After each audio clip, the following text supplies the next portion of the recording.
fun for me, and I think that's one of the best ways to live. So you should share it with the people, right? Especially like the people you care about.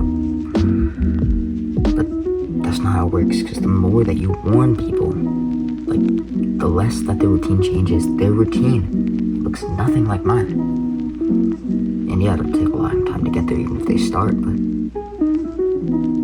like the more you warn them, the worse that routine of theirs gets.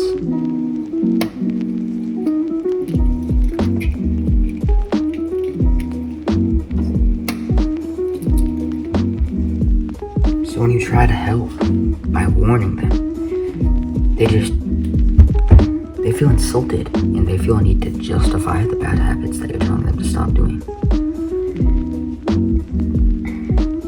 And when they justify that back to you, they argue back to you and they justify that bad habit. It just strengthens it in their mind.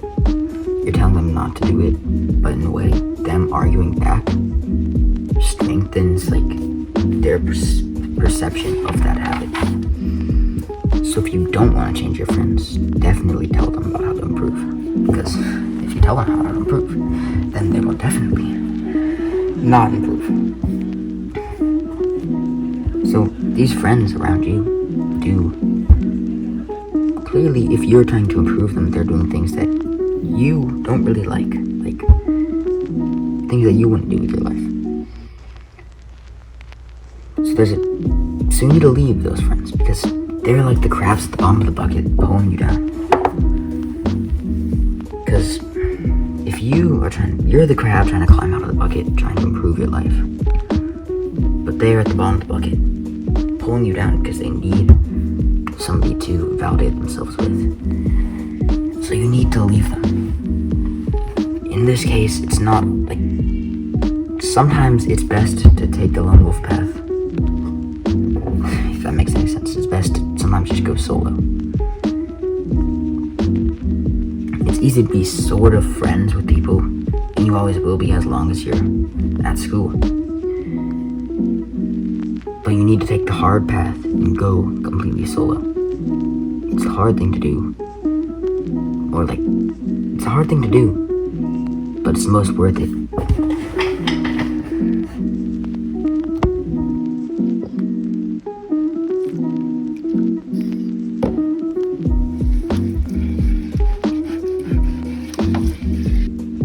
Now this might sound contradictory, but there is a way to save your friends. There's a way to save your friends, your family, and the people that you care about, but they need to want it, it's hard for you and me to wake up every morning and do hard things.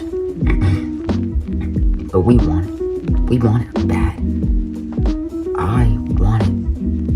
I really want to make progress. But it's still kind of hard for me to do some stuff sometimes. I still have to use discipline.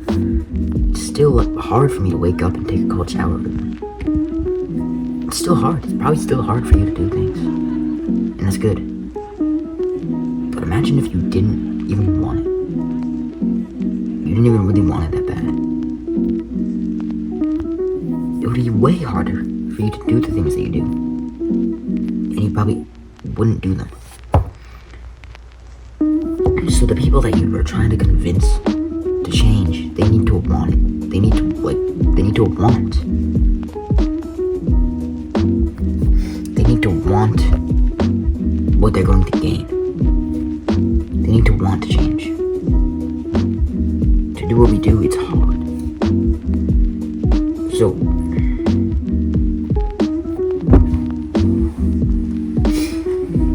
How to Win Friends and Influence People, a book I really like, states that you must instill inside of people an ego one.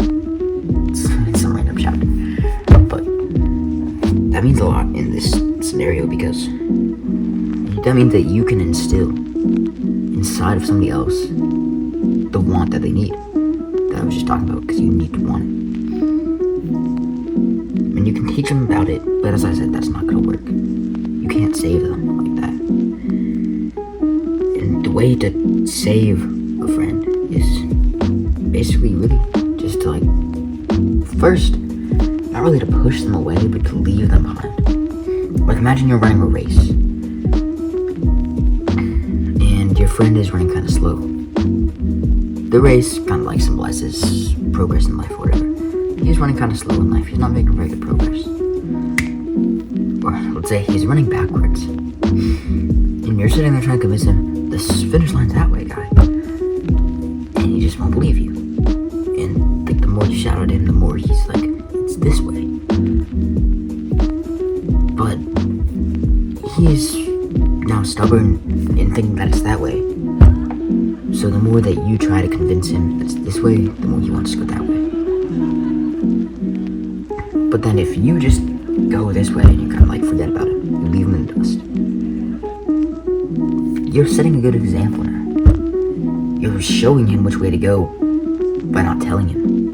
And so then in his mind, he overcomes his ego and it's like, okay, yeah, I'm going the wrong way. Everybody else is going this way. He'll turn around. And the real world equivalent is you just kind of leaving them in the dust. They're still playing video games. I don't give a dang.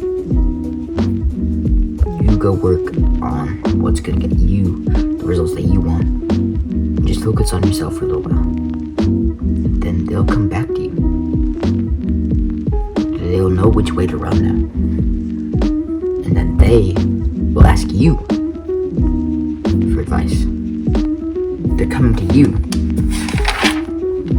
and allowing you to preach them. They want it. They want you to talk to them. They want to agree with you.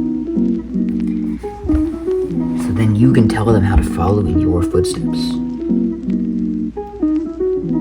They found inside of them their eager want.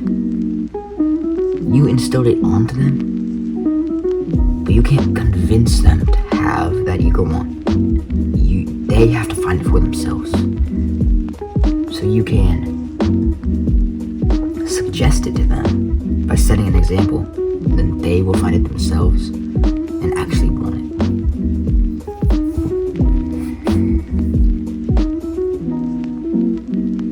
At this point, they aren't being forced against their will, but they're doing it because they convinced themselves. Not everybody will grow, but some will.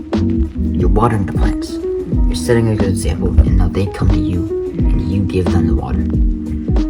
Not all of them will grow, some of them will revert back, but now it's you saving them, now they want you to save them.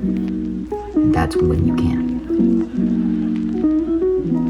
These are the friends that you need in your life. These are real friends. Some of them won't come back to you. But the ones that do, and the ones that grow from it, those are your real friends. Make it happen.